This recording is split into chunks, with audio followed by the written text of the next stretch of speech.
Olá! Hoje a gente vai mergulhar fundo nas ideias de um livro que é um verdadeiro divisor de águas na vida de muita gente.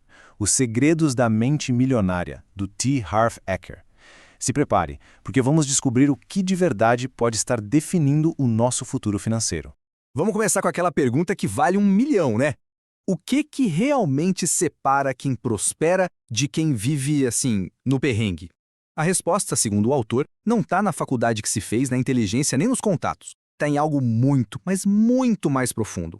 E é aqui que está o tal duelo perdido. A grande diferença não está nas ferramentas que a gente usa no dia a dia.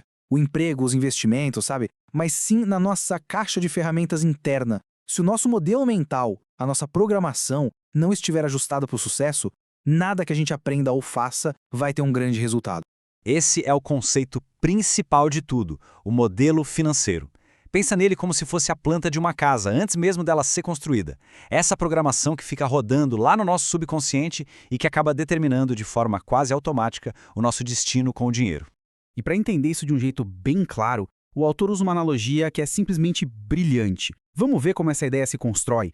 A sacada aqui é tão simples que chega a ser genial. Os nossos resultados financeiros, eles são os frutos.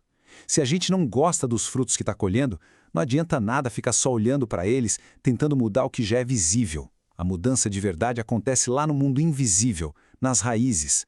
Para mudar os frutos, primeiro a gente tem que fortalecer as raízes. E isso leva a gente direto para o que ele chama de processo de manifestação.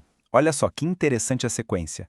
A sua programação inicial cria os seus pensamentos geram seus sentimentos te levam a tomar certas ações, e no final, são as suas ações que produzem os seus resultados. Ou seja, a sua vida financeira é um reflexo direto da sua programação. Beleza, então a pergunta óbvia é, se essa programação é tão importante assim, de onde ela veio? Como é que a gente foi programado afinal? Bom, a primeira grande influência é o que ele chama de programação verbal. É basicamente tudo aquilo que a gente ouviu repetidamente sobre dinheiro quando era criança. Frases como essa, sabe, ouvidas sem parar na infância, elas não desaparecem. Elas se instalam no nosso subconsciente e viram parte do programa que comanda a nossa vida financeira, muitas vezes sabotando a gente sem nem percebermos. E aqui está o motivo disso ser tão poderoso. A gente pode, de forma lógica, querer ser rico. Mas se a nossa programação emocional lá do fundo associa a riqueza com algo ruim, tipo ganância, adivinha quem ganha essa briga? As emoções. O subconsciente vai dar um jeito de sabotar a gente para nos manter seguros, alinhados com aquela programação antiga. A segunda influência é o exemplo. Agora não é sobre o que a gente ouviu, mas sobre o que a gente viu. É o famoso ditado, né? A fruta não cai longe do pé. O próprio autor conta que o pai dele era um construtor que vivia em ciclos de ter muito dinheiro e, de repente, não ter nenhum. Anos depois, ele se deu conta de que estava repetindo, sem querer, exatamente o mesmo padrão de altos e baixos na vida dele, mesmo trabalhando em áreas totalmente diferentes. Esse ponto é crucial. Muita gente que cresce na pobreza, se rebela e consegue enriquecer, acaba não encontrando felicidade. Por quê? Porque a motivação por trás de tudo foi a raiva, o ressentimento. Na mente dessas pessoas, dinheiro e raiva se conectaram, e o dinheiro por si só não cura a raiz do problema.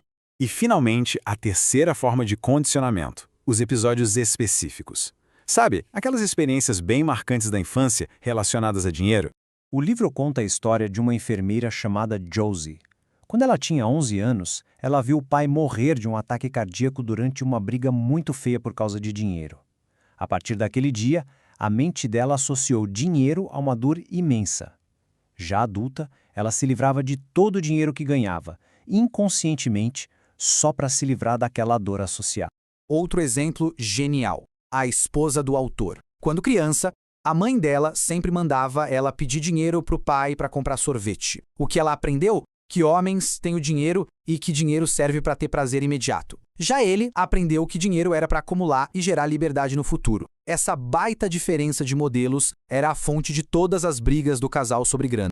Ok, já identificamos o problema. Mas a ótima notícia é que essa programação não é uma sentença de prisão. Ela pode ser totalmente reescrita. Essa é, talvez, a ideia mais libertadora do livro todo. A gente não é a gravação, a gente é o gravador. A gente não é o líquido dentro do copo, a gente é o copo. Nós temos o poder de olhar para a nossa programação e escolher o que fica e o que vai embora. E como fazer isso na prática? O livro propõe um processo bem direto, de 4 passos. Primeiro, a conscientização. É só reconhecer que a programação existe. Depois, o entendimento. É compreender de onde vieram esses pensamentos. Em seguida, a dissociação. É perceber que esse jeito de pensar foi aprendido, não é quem você é de verdade. E por último, o recondicionamento. A escolha ativa de instalar novos arquivos mentais de sucesso. O recondicionamento começa com uma declaração de intenção, uma declaração de poder, como esta. Não é sobre fingir que algo já é real, mas sim sobre anunciar uma nova postura, um novo jeito de pensar. É um comando bem claro para a mente começar a trabalhar a nosso favor. A mudança se torna um exercício diário de vigilância mental. A consciência fica ali, observando os pensamentos que aparecem. Em vez de agir no piloto automático, a escolha passa a ser consciente. Esse pensamento aqui me fortalece ou me enfraquece? E só os pensamentos que fortalecem são alimentados. No fim das contas, tudo se resume a esta declaração poderosa. É mais do que só uma frase de efeito. É um compromisso, uma decisão de instalar um novo sistema operacional, um novo modelo financeiro que é totalmente focado na prosperidade. E para a gente fechar esta análise, fica a reflexão. Ao olhar para a própria história, para o que foi ouvido, para os exemplos que teve, para os episódios vividos, qual é a primeira crença limitante sobre dinheiro que se escolhe conscientemente deixar para trás? A mudança começa com essa decisão.